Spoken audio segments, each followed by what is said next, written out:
హరిత గోపాలం పథకానికి ఏపీ సర్కార్ గ్రీన్ సిగ్నల్ ఇవ్వడంపై Krishna milk union chairman Chalasani Anjaneyulu హర్షం వ్యక్తం చేశారు. ఈ పథకం ద్వారా పాడి రైతులకు భారం తగ్గడంతో పాటు పశుగ్రాస కొరతని అధిగమించే వీలు ఉంటుందని తెలిపారు. రైతుల సంక్షేమం, పాడి పశువుల ఉత్పాదకత రెండింటినీ ఒకేసారి లక్ష్యంగా పెట్టుకున్నటువంటి ఈ పథకం పాడి రైతులకు కొత్త సంవత్సర కానుక అని ఆయన అభిప్రాయపడ్డారు.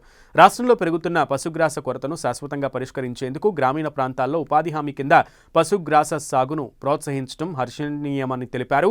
పశుగ్రాస క్షేత్రాలు, మేత నర్సరీల ఏర్పాటుకు కూటమి కృషి చేస్తోందని చెప్పారు.